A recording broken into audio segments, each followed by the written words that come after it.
Namaskar student. Now we are starting chapter number 2. Topic is the education policies of government. In previous section we have discussed about the classification of the economic activity. After that we will discuss about the quality of population, in which two topics were there: the role of health and education. How the health and education is necessary for becoming a human as a resource, and what is the role of government, what is the role of society to become a human as a resource. So we are taking first point of education. What is the education policies of government?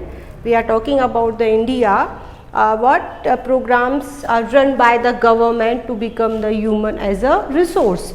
So first programs is midday meal program. आपने पहले भी किया है midday meal program, in which the school children get the meal from the school and nutritional food. Sometimes this policy was started for the more and more enrollment of the student in the school. In government school, many parents are not interested to send their children to school. When this program was started first in the Tamil Nadu. Tamil Nadu was the state which started this first time. After this programs, the people, those who are very poor, they are starting to sending their children, whatever girls and boys, to the school. So main aim of this policies was to giving the more and more education by the midday meal program. Next was serve Shiksha Abhiyan. Sarva Shiksha right to education से related है. Right to education. It introduced in 2010. According to this, age group of 6 to 14. Students, children are getting free educations. It is their fundamental right. This is a part of the fundamental rights now. Sarva Shiksha Abhiyan. Fine. Next is back to school programs. Many campaigns run by the government to aware the importance of education in the villages. So they run the program back to school program, so that the people, those who are uneducated and those who are not sending their kids to the school, this programs aware them what is the importance of the education. So many people, so many kids, so many children, those who left the schools, they are not coming the school regularly. So by this programs they are started to coming school. And main thing was this back to school programs. Means if you are getting education, you can't leave them in the mid. अगर आप education ले रहे हैं और आप उसको बीच में ही छोड़ रहे हैं, तो उस एजुकेशन का या इन पॉलिसीज़ का कहीं पर भी कोई रोल नहीं होगा. तो बैक टू स्कूल में जो बच्चे स्कूल छोड़ चुके हैं या जो बच्चे नहीं आ रहे हैं, उन्हें स्कूल आने के लिए क्या करना, मोटिवेट करना. This was the main aim of this program. Now focus on the distance education and IT educational institution. Technology बहुत एडवांस हो गई है, तो गवर्नमेंट ज़्यादा से ज़्यादा कोशिश कर रही है किस सेक्टर्स को डेवलप करने की, IT सेक्टर्स को, इंफॉर्मेशन टेक्नोलॉजी, ताकि लोग समझें IT सेक्टर क्या है. और डिस्टेंस एजुकेशन में होता है मोस्टली क्या होता है, कई गर्ल्स होती है, वुमेंस होती हैं, या बहुत एजेड ग्रुप्स के जो लोग होते हैं, जो पहले जिन्होंने पढ़ाई नहीं की, तो डिस्टेंस एजुकेशन पत्राचार से होता है कि आप घर बैठकर ही पढ़ाई कर सकते हैं, स्टडी मटेरियल आता है. तो डिस्टेंस एजुकेशन से जो लोग पहले कभी पढ़ना चाहते थे, नहीं पढ़ पाए, या फिर जो पॉसिबल नहीं है जिनके लिए स्कूल जाना, कॉलेजेस जाना, तो डिस्टेंस एजुकेशन के वे से ये एजुकेशन ले सकते हैं. Next, establish many schools like the Navodaya Vidyalaya. Navodaya Vidyalaya का नाम सुना है? कई सारे नवोदय विद्यालय इस्टेब्लिश करती है गवर्नमेंट, जिसमें इनका एग्ज़ाम्स लेती है. जो भी अच्छे बच्चे होते हैं उनका यहाँ पे एडमिशन होता है और उनको फिर पर्टिकुलर टाइम के लिए फ्री में एजुकेशन दी जाती है. Develop development of the vocational stream subject. Vocational stream होती है कोई भी क्रिएटिव वर्क, स्किल्ड वर्क सिखाना, यानी कि उस वर्क को सीखने के बाद आप अपना खुद का काम कर सकते हैं। तो ऐसे सब्जेक्ट्स को, ऐसे स्ट्रीम्स के सब्जेक्ट्स को ज़्यादा क्या दिया गया, उनका बहुत ज़्यादा डेवलपमेंट किया गया गवर्नमेंट ने, ताकि जो भी लोग उनकी एजुकेशन लेते हैं वो अपना खुद का काम शुरू कर सकते हैं।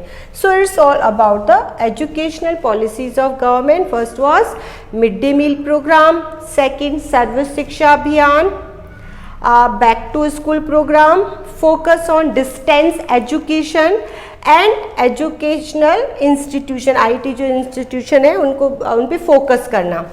Establishment many schools like Navodaya Vidyalaya in the each district and development of the nutritional vocational stream। अब ये अगर हम मिड डे मील की बात करें तो इसके बहुत सारे फ़ायदे हैं। एजुकेशन को अगर हटा दें तो इस प्रोग्राम के ज़रिए उन बच्चों को न्यूट्रिशनल डाइट मिल रही थी, फाइन। तो कहीं ना कहीं ये एजुकेशन के साथ किससे रिलेटेड है, हेल्थ से भी। अगर आप हेल्थी हैं तभी तो आप एजुकेशन ले पाएंगे। अब बच्चे स्कूल क्यों आना शुरू किए, कि उन्हें खाना मिल रहा था। पहले क्यों नहीं आ रहे थे, कि उन्हें कुछ नहीं मिल रहा था, खाली पेट उनसे पढ़ाई नहीं हो रही। तो ये मिड डे मील जो प्रोग्राम है बहुत एक सक्सेसफुल प्रोग्राम है और कई सारे अपडेट इसमें होते आए हैं टाइम के अकॉर्डिंग, क्योंकि बच्चों को एजुकेशन देना it's the duty of the government. Now we will talk about the health programs of the government which run by for the people.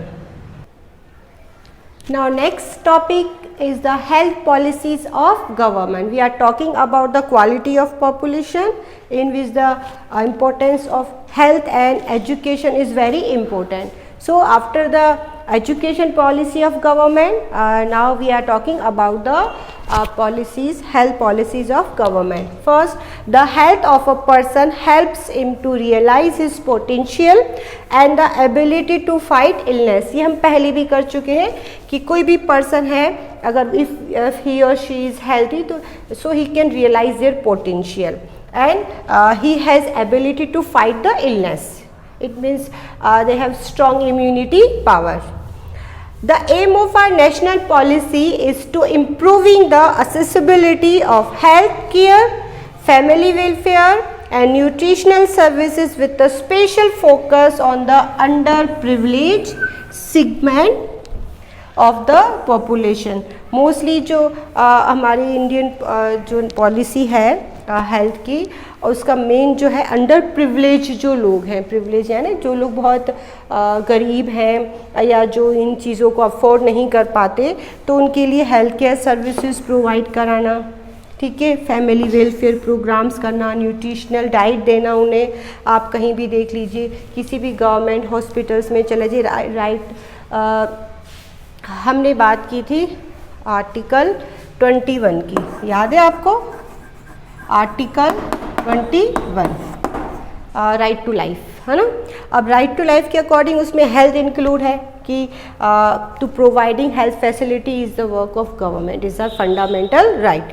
So main sectors under privilege sector, government provide them health cares, family welfare program, nutritional services and this programs run by the government in all areas, whatever urban areas and rural areas and especially आप देखिए hospitals होते हैं, government hospital, dispensary हर area में आपको मिल जाएगी, वहाँ पे free में इलाज होता है लोगों का। ओवर द लास्ट 5 डिकेड्स, जो हमारे जो 5 डिकेड्स से 50 साल जो हमारे लास्ट है, उसमें इंडिया ने बहुत ज़्यादा डेवलपमेंट किया है, किसमें, हेल्थ फैसिलिटीज़ में specially. Over the last 5 decades India has built up a vast health infrastructure and has developed manpower required at the primary, secondary and tertiary sector. एक तो हमारा जो हेल्थ इंफ्रास्ट्रक्चर है बहुत ज़्यादा इम्प्रूवमेंट किया है, क्योंकि हमें पता है बहुत अच्छे से कि एजुकेशन के साथ साथ हेल्थ की भी उतनी ही इम्पोर्टेंस है। अगर एक पर्सन तभी रिसोर्स बनेगा जब उसके पास एजुकेशन के साथ साथ, एजुकेशन के तो बहुत सारे प्रोग्राम्स हमने किए, उसी के साथ साथ हम हेल्थ प्रोवाइड करना भी किसका काम है, गवर्नमेंट का। देखिए कई बार होता है कि अच्छी हेल्थ फैसिलिटीज़ नहीं मिलने के कारण कई सारे जो बच्चे हैं वो क्या हो जाते हैं, सफ़र करते, मर भी जाते हैं या फिर कुछ डिफिशियंसी उसमें रह जाती है। अब देखिए आपने देखा होगा जैसे पोलियो कैंप चलता है, घर घर जाकर दवाइयाँ पिलाई जाती है, ये सारे किसके कैंपेन्स होते हैं, गवर्नमेंट के। क्यों होते हैं, वैक्सीनेशंस लगाए जाते हैं बच्चों को। आप जो बच्चे होते हैं पर्टिकुलर जो वैक्सीन्स उनके लिए रिक्वायरमेंट होती है, ज़रूरी है, वो हर हॉस्पिटल में उन्हें फ्री लगाए जाते हैं। पूरी कोशिश की जाती है कि बच्चे क्या रहें, हेल्थी रहें, क्योंकि अगर वो हेल्थी होंगे तभी वो क्या बन पाएंगे, रिसोर्स बन पाएंगे। Fine, so this is about the health policies of government.